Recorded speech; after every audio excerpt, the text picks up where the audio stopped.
Hello everyone and welcome to Control. Today we will be entering the communications department of this oldest house. Also, I'd like to say that at some point we are going to be able to jump quite high and enter these areas there as well. It's going to be fun, trust me. But for now, we're on the right track. Yeah, for now we go this way. Up here should be something, right? Yeah, a box.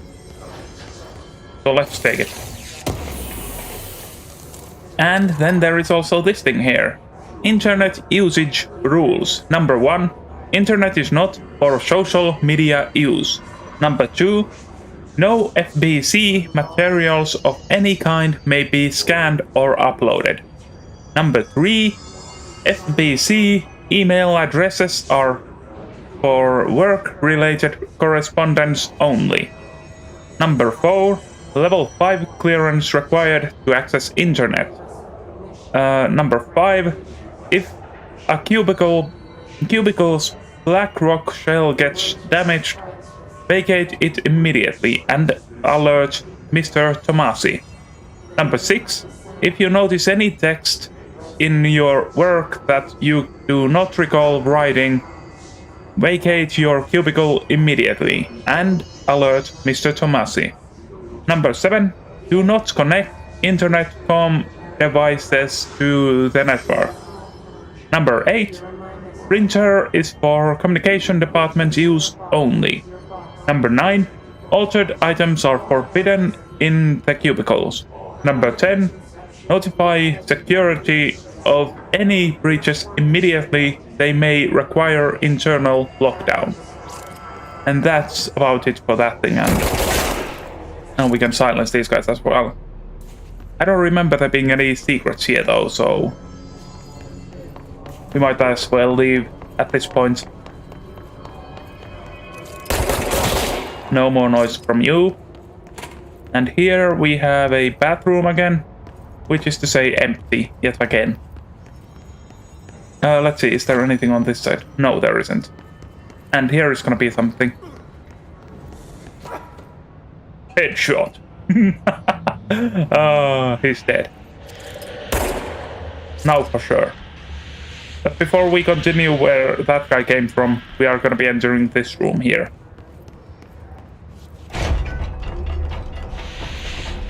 As there is a document and a box here.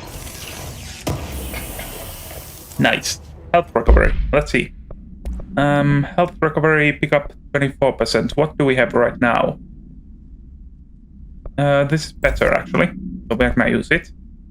This one is a bit different from these ones.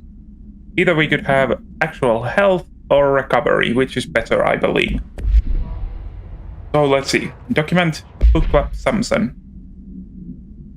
Book Club Notes for Penny by L. Samson.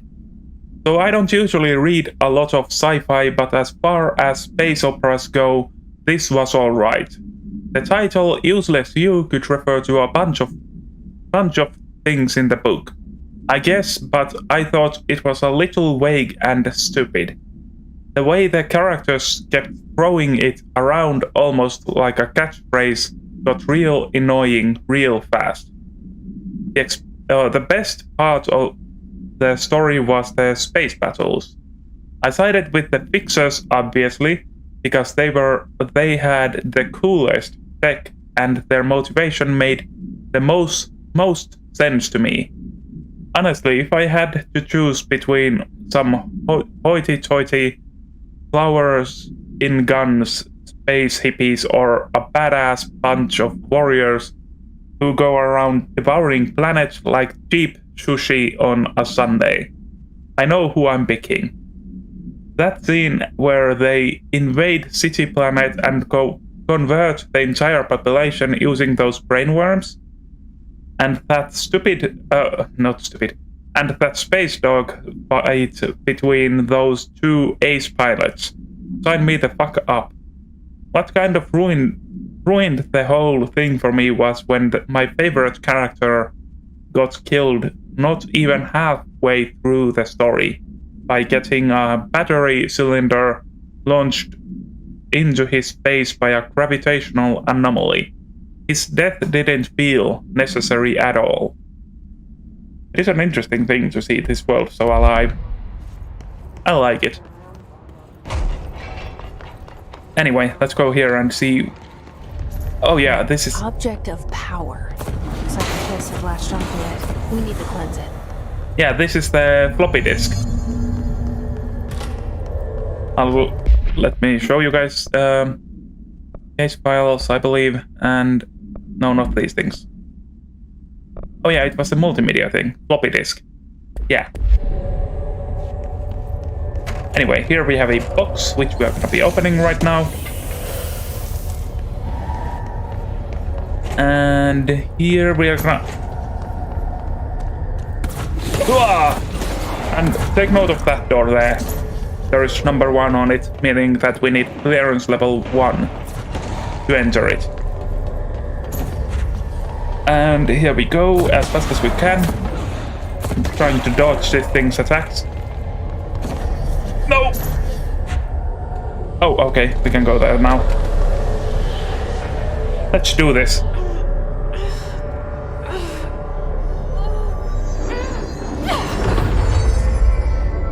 Ah, finally.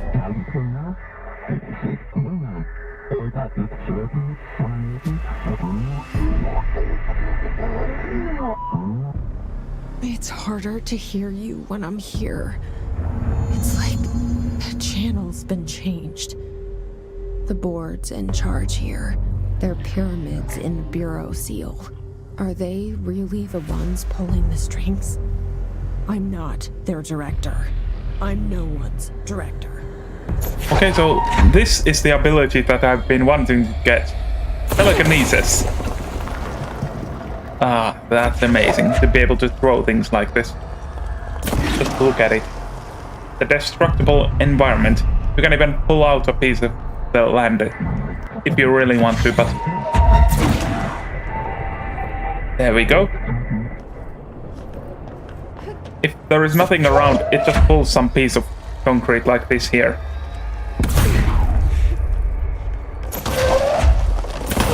Get rid of those pieces and continue your way to this part here where I don't think we can jump. We can!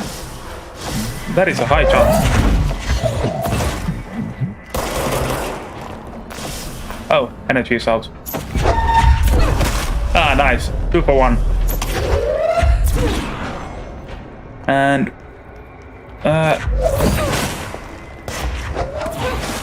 there we go. Easy kill.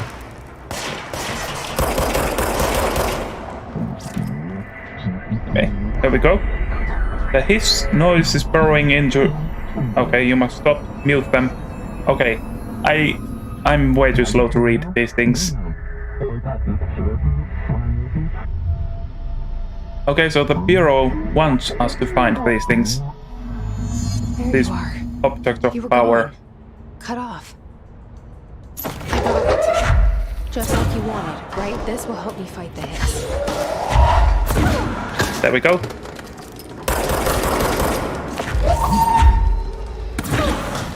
Oh no. Let's see. There we are.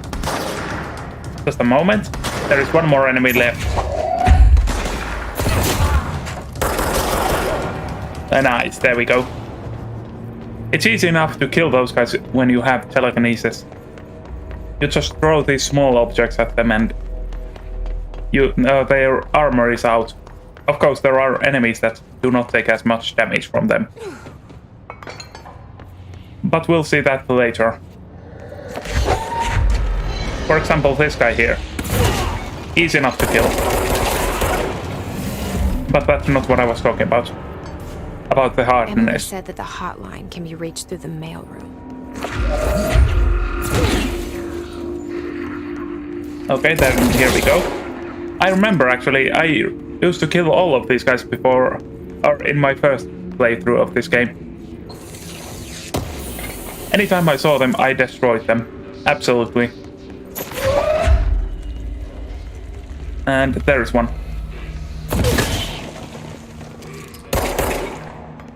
Mostly to silence them. No real I don't think there was any purpose in destroying them. They're just annoying to listen to. And here is a box for us. And again, for whatever reason, it's not rendering this environment well enough. I had this problem on the first try I was trying to record this thing as well. I don't really understand why, but... okay, that's fine, I suppose. And let's go up.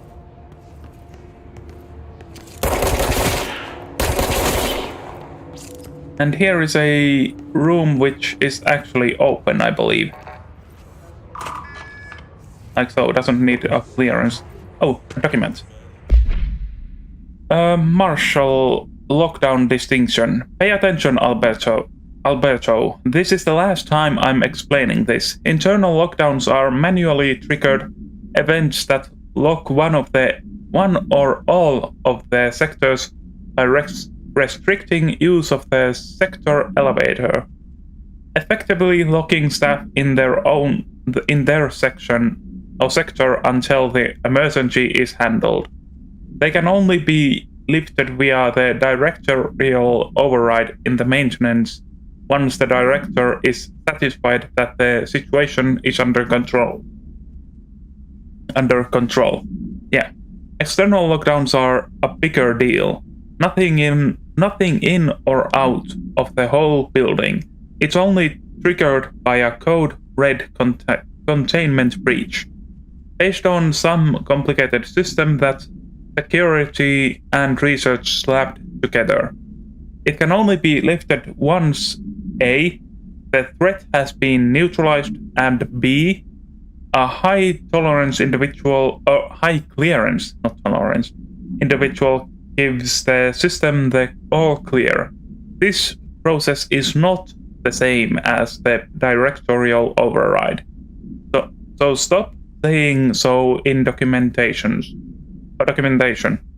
I know it's confusing as hell. I've told Darling a few hundred times to change it, but they are adamant it stays the way it is.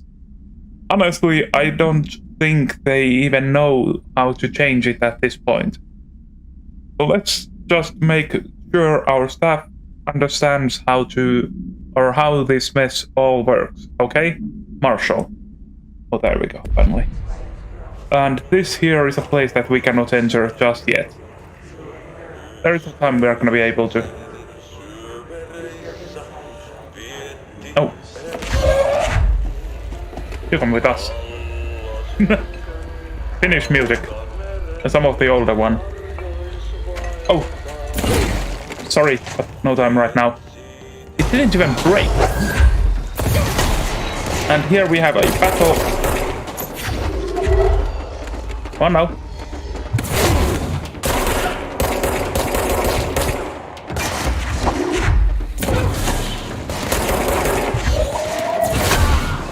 And another guy down.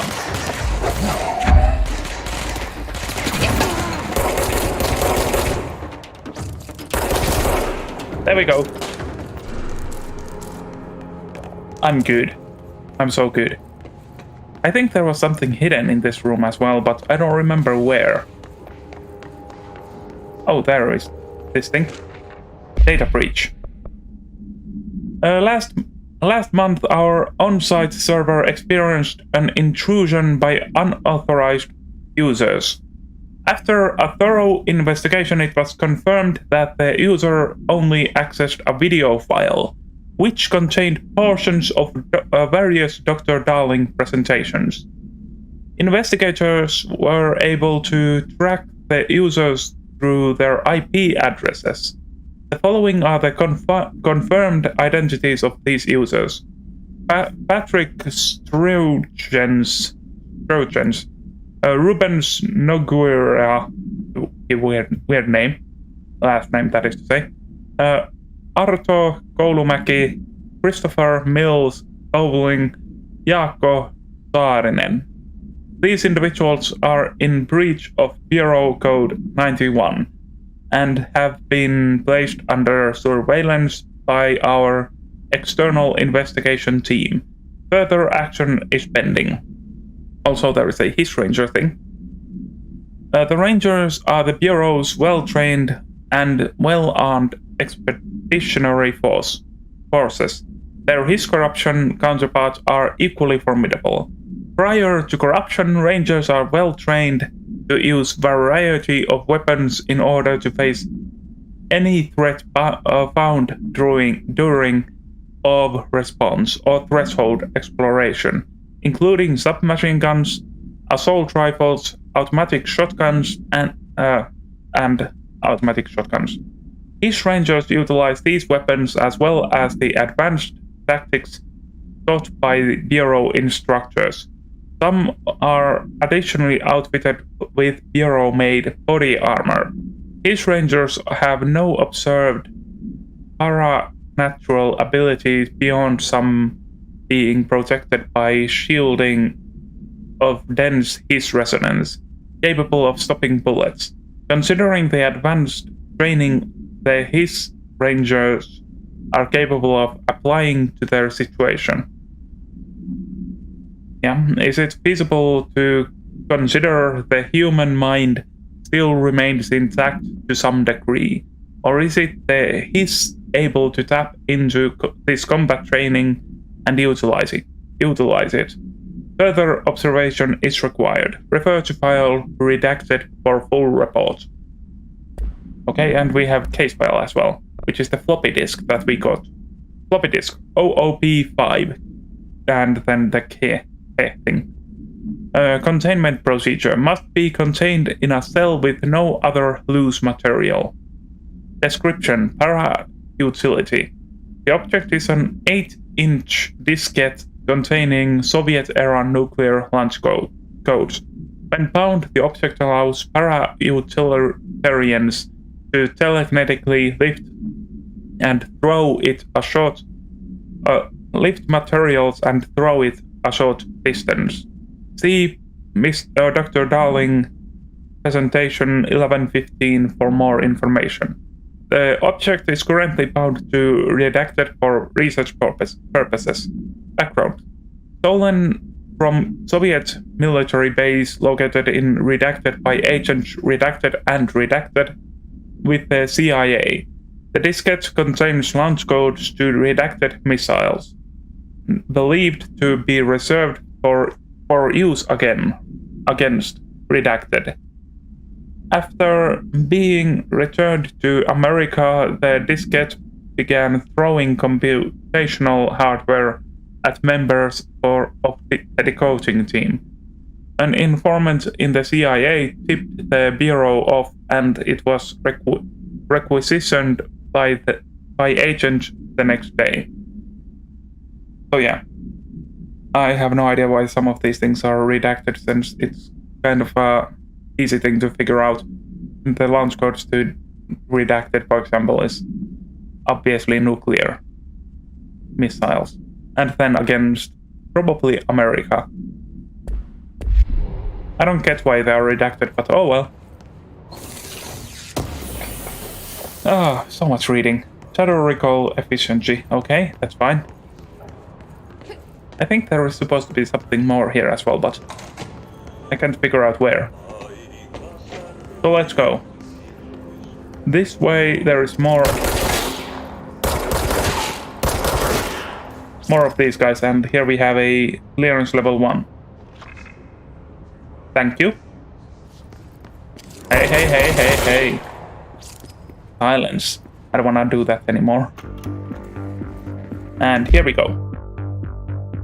You're listening to America Overnight, mystifying the airwaves for more than 29 years. Thank you for staying up with us. Ghosts. We've had many callers over the years tell us of hauntings, voices, and other phantasmagorical phenomena. Today, friend of the show, Dr. Quincy Reagan, tells his story. Quincy. Thanks. This is something I experienced recently while staying at the Chili Pines Motel in Macon for last year's SuspiciaCon.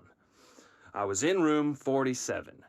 The night manager, an avid listener of the program, insisted I take this particular room. Now, the manager explained that years back, the body of a man was discovered under the bed, inside that wooden border that motel beds tend to have. And the body had been there a week, he said. Guests had stayed there, sleeping with the corpse a foot below them. They only found the body when housekeepers complained about the smell. Hauntings have been reported in room 47 ever since. I happily took the room. I fell asleep pretty quick, checking under the bed first, of course. No ghosts visited me, no chilly spots or flickering lights. But when I woke up, I found myself under the bed. It was dark and stiflingly hot. Luckily, I was able to push the mattress off and crawl out before I suffocated. The night manager was kind enough to find me another room. There you have it, listeners. What we call ghosts take many forms. Quincy was brave enough to tell his story, and I encourage you to keep calling and writing whenever you encounter something strange, something you can't explain. Maybe you're seeing colors that we have no name for. Maybe your toaster is possessed. Remember, dear listeners, when no one else believes you, we do. Yeah, that is not a good thing. Right back. Why would you believe when no one else does? It makes no sense in my mind, but it doesn't matter right now. So let's go then. There is one more guy up there. And also a whatever vault this thing is. Come on now, let me at least see these things. It's not that hard to render. It's probably because of my recording right now. Okay, undefined reading. So let's go down. And here we have a control point. This time a safe one. And here we can fast travel again. Anyway, for now we'll be taking this thing here. Clearance code 1. This must open the door. Yeah, this door here. But we're not gonna go there just yet. Oh yeah, there are 2 bathrooms. Both of them have nothing in it, except the darkness. I don't know why, but oh well. Anyway, behind us were a few rooms that we need to check out. Which is to say that I'm gonna be having some fun there. I do believe we need this in a moment. Anyone? No? No, wait. I'm an idiot. Almost went past it. God damn it. Here we are. And here is the clearance level 1. First thing, open it up. And then a document. Let's see, Havana supplement. Havana of 48 details. Bureau medical staff personally evaluated the injured embassy personnel when they arrived back in the country. While the victims reported cognitive issues, dizziness, and fatigue, further testing by Bureau medics found intense cell damage similar to that of radiation exposure. Agent and research staff remained to take soil samples from the surrounding area, but found no trace of an redacted beyond the health issue of the staff. The communications department disseminated a story of foreign powers using redacted on the embassy staff, resulting in various health issues that required the embassy to be evacuated. The story successfully took hold, gaining but brief international attention. This is considered to this thing here. Havana summary, where they, whatever, guys in the Havana got sick. But let's go then. Should we just teleport to the place that we need to go to? Yeah, no, actually. We'll just run there. I mean, why not? It's not that hard to get to there. And we haven't been attacked yet. Oh, there it is.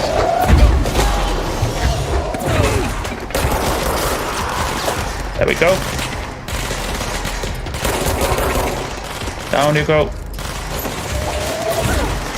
God damn it. How many are there? Where? There we go. Easy kill. Did I see something grabbable there? I don't know. But here we go for now. And here is the door that we can open now. This door over here. Oh, god damn it. The quality of this video is... Oh, this game is going down. Most definitely because of the recording that I have on. There is a place here as well that we can now open. I believe just one place. Right about here, going to this side. And here we go. A document there and nothing else. So let's take it. Para utility. Objects of power are unique in their... examination of paranatural topics. Objects of power and their para-utility. Summary. Objects of power are unique in their capacity to grant certain individuals paranatural abilities. We call these individuals para-utilitarians. The potency of these abilities depend on the para-utilitarian. Using the redacted object of power as an example, some para-utilitarians can achieve a throw distance of redacted while others are only capable of as little as redacted. See Dr. Darling presentation 11.15 for more information. What exactly determines an individual's paranatural competence is unknown, but it is largely believed that some redacted exist within the body and that, like all muscles, it can be exercised. To continue my analysis, I have officially requested access to the Northmore records, considering he is one of the most accomplished para-utilitarians the Bureau has ever seen. Dr. Darling is still considering this request. Refer to file 8-54-1982 for full report. I know that I don't say those consistently, leaving out the dash and points and such. I don't think it matters that much, so... Anyway, here we go. Why is there... That yes there is way too... out of control. Okay, anyway. These... I don't get it. Why isn't this game rendering well enough? But for now, at least, we'll go this way. As there should be... That's level 4 clearance room. But here should be our room that we can enter now. Yeah, that's right. So here we go. And let's take this thing. Agent death notification. Dear Mr. and Mrs. Potts, I regret to inform you that your son, Graham Potts, was killed in active duty this past week. While the details surrounding his death are classified, I am honored to tell you that he died in the service of his country. You can be proud of his courage in the face of danger, and his commitment to protecting our nation against her enemies. He will be remembered by his comrades and colleagues. I sincerely regret the pain this message will bring you. Take some solace in knowing that his sacrifice helped protect the country he loved so much. His effects will be returned to you with all speed. Sincerely yours, Howard J. Murray, Deputy Chief of Communications, Federal Bureau of Control. Okay, and then there is a box here as well. And I do believe that after this I'll go back into the main room and end the part there. So leave a like, subscribe and share this video while you're at it. And before I end it, actually, I'm gonna check one thing out at this control point. Yeah, I don't have a level up yet, so yeah, I'm gonna end this part with that. So thank you for watching, and I'm out. See ya! Bye!